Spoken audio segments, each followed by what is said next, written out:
Halo sahabat Cak Den, gimana kabarnya? Panas? Oh sama, di luar emang panas banget. Hawanya itu udah jadi nggak enak gitu loh, kayak aku tuh ngiup dan kembali ke mana rumahnya masing-masing.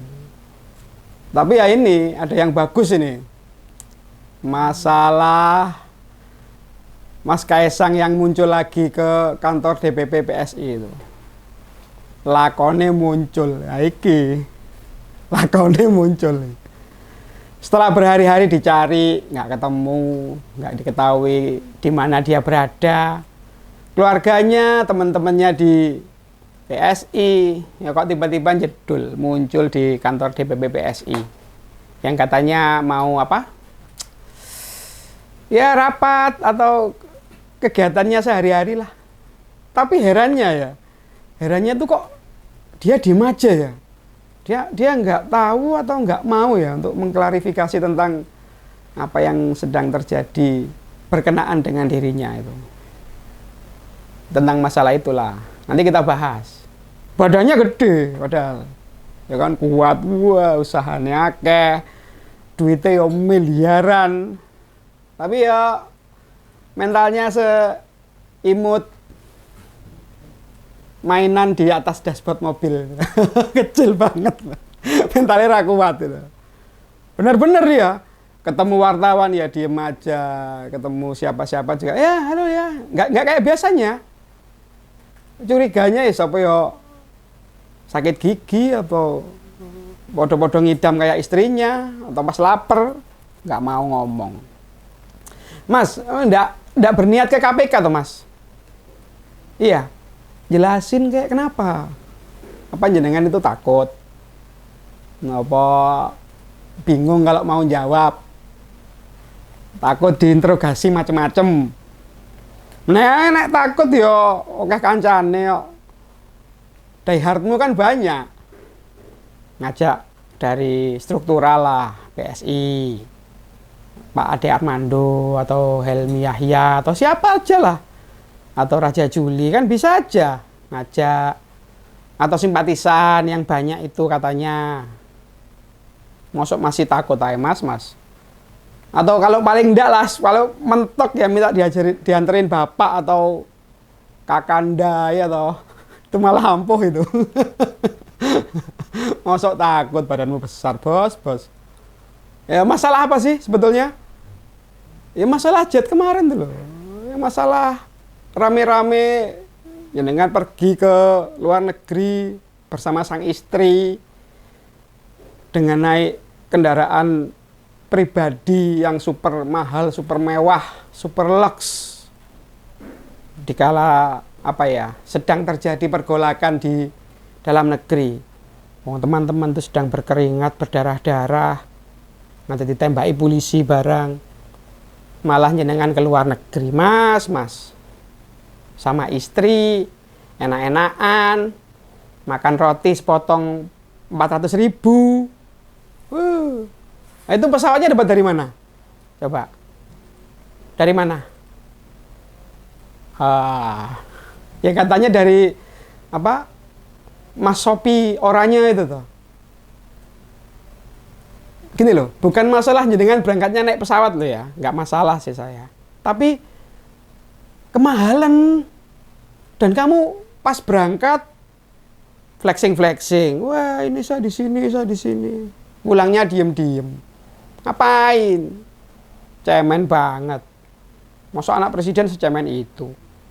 Padahal ya mas ya, padahal selama ini kan jenengan tuh aktif ya, di medsos aktif, punya podcast, punya kegiatan-kegiatan yang berhubungan langsung dengan masyarakat. Kenapa kok takut? Di podcast itu loh, sama aja jenengan, nggak pendiam sama sekali, malah kritis. Malah tektokan sama host-hostnya itu, Mbak Iki Saputri atau si Ate itu. Sama tamu-tamunya jenengan lepas sampai ketawa-ketawa. Wah, ini bareng. Atau los gitu loh. Iya enggak? Terus waktu apa dilantik jadi ketua umum PSI itu, gagah, Oh, sampean gagah maju saya gini-gini. Tapi begitu ada masalah melirit ngilang. Nyalimu nggak sebesar badanmu, Mas. Kenapa? Maksud saya tuh ingin mendalami perasaan batinmu loh. Kenapa? Apa karena istrimu sedang hamil itu sehingga harus menjaga, ya kan, menjaga hatinya, menjaga moodnya, atau karena apa? Takut kalau masalah-masalah ini membuat kamu jadi depresi gitu, menjadi wah nggak. Padahal kalian tuh sedang disorot masyarakat loh. Rakyat tuh benar-benar fokusnya itu ke kalian gitu loh. Iya, jenengan sama istri sama. Itu disorot semua sama kita ini. Lagi mana? Kita itu menyorot bukan karena naik pesawatmu, tapi karena kamu itu naik pesawat karena fasilitas dari bapakmu. Kalau bapakmu nggak presiden, mungkin kita nggak akan seribut ini, sembengung ini kita enggak. Tapi bapakmu kan presiden, Thomas. Ada yang komen-komen di medsos yang bilang katanya, loh, dia kan bukan pejabat publik. Ngapain harus disorot tindak tanduknya? Ada itu. Ya mungkin salah satu dari pendukungmu lah, daihatmu lah. Mau saya kasih tahu ya. Anak presiden itu juga bagian dari pejabat publik. Kenapa? Karena presiden dan keluarganya itu adalah urusan negara. Keamananmu, fasilitasmu, protokolermu, semua itu melekat dengan kedudukan sebagai kepala negara, yaitu bapakmu. Nah, kamu kan tentunya menikmati itu semua kan? Menikmati itu semua.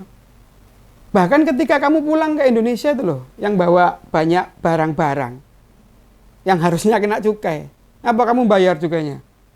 Bayar biaya cukainya? Enggak, langsung masuk mobil. Itu enggak kalau kamu punya bapak seorang presiden, ya enggak bisa gitu, Mas.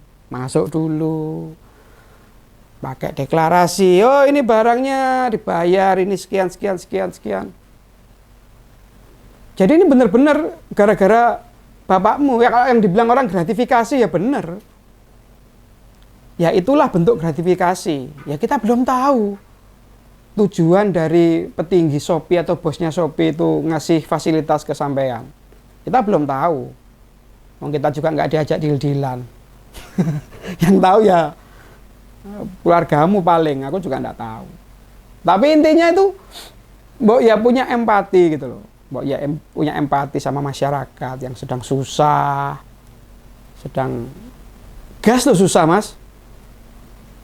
Gas tuh sedang langka. Listrik naik. Biaya sekolah naik, mana-mana naik. Kamu malah ke luar negeri, ke Amerika, pakai pesawat. Istrimu kuliah pakai beasiswa. Kan ironis sebetulnya. Makanmu roti yang secuil cuma harganya 400 itu loh, Mas. 400.000 itu loh. Itu kalau buat di sini ya bisa sebulan itu. Gaji-gaji orang-orang kecil itu paling ya nggak lebih dari itu, sekitar itu. Maksud saya gini, kok jenengan nggak punya sense of crisis gitu loh. Bahkan Pak Presiden aja loh bilang, kita harus sederhana hidupnya, jangan bermewah-mewah, menyakiti hati rakyat. Itu ketika beliau bicara di hadapan para petinggi Polri. Lah kok malah mbok balas dengan tindakan itu? Kan ya rakyat jadi marah toh, jadi sedih toh. Oh, ini aku ngomel tenanan saiki berarti. Judulnya COD. Ya kan? Sorry. OCD, omelan Cak Den. Ya ngomel aku saiki. Gak bener gitu loh, gak cocok omongane Pak karo anake. Rakyat Indonesia ini mbok anggap apa? Gak mudeng apa-apa gitu. Remahan peyek di dalam kotak kongguan yang ada di pojokan itu. Bukan. Apa semuanya itu terus mengamini tindakanmu? Iya, enggak apa-apa karena yang lain juga begitu. Ya kan berbeda, Mas. Kalau yang lahir itu bukan pejabat publik. Bukan. Jadi fasilitas itu dia yang bayar sendiri. Bukan kita. Rakyat ini kan yang bayarin kamu intinya. Keamananmu. Pas pampres itu siapa yang bayar? Ya enggak? Fasilitasmu. Bahkan mungkin baju-bajumu. Ya kan? Masuk kamu sekaya itu hanya dengan jualan pisang sama apa lagi? Jualan ronde. Enggak ya? Bukan ronde, enggak tahu apa banyak katanya. Tapi bangkrut kabeh no. Iya kan? Maksud saya gini, kalau merasa kamu tuh punya hidup mewah, berhak untuk hidup mewah, ya monggo tunjukkan.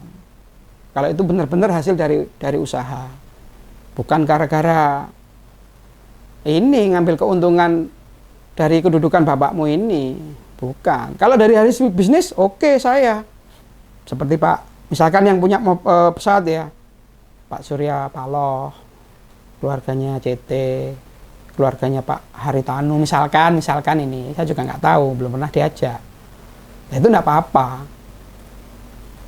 Apa nggak sedih gitu loh, aku ini wah ngomel tenanan loh, kok nggak duwe. Padahal dulunya loh Mas, yang tak kenal ya, jenengan itu anak yang sopan, yang ngerti, berjuang. Wah saya dimodalin bapak untuk ini, untuk itu. Sekarang mana semuanya? Nggak ada kan?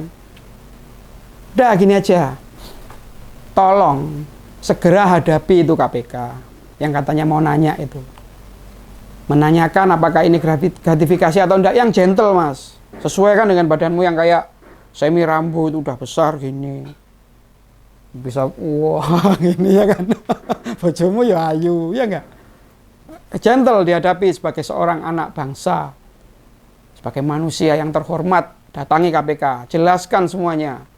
Oh ini Pak, gini. Saya dikasih ini dari sini hasilnya, dari sini asalnya. Saya tidak ada anak gitu. Itu baru gini bos, gentle. Ya, ini ngomelan aja karena kemarin kan lama-lama gemes gitu loh. Sudah lama nggak kelihatan, baru pas pulang tiba-tiba ngilang. Pulang ke Indonesia tiba-tiba ngilang, dicari se-Indonesia termasuk KPK, nggak ketemu. Ya KPK juga mungkin kurang berani ya, tapi ya nggak apa-apa. Sekarang udah ketemu. Nah tinggal sekarang KPK berani mengusut ini. Apakah ini termasuk gratifikasi atau tidak? Atau ada hal yang lain? Monggo, KPK maju. Dan yang paling penting, kamu sebagai anak muda yang bahkan kemarin mau dicalonkan atau mencalonkan sebagai kepala pemerintahan di tingkat provinsi atau di tingkat kota, harus gentle, berani. Itu baru jos. Itu baru Oke? Segitu dulu. Salam Cak Jo.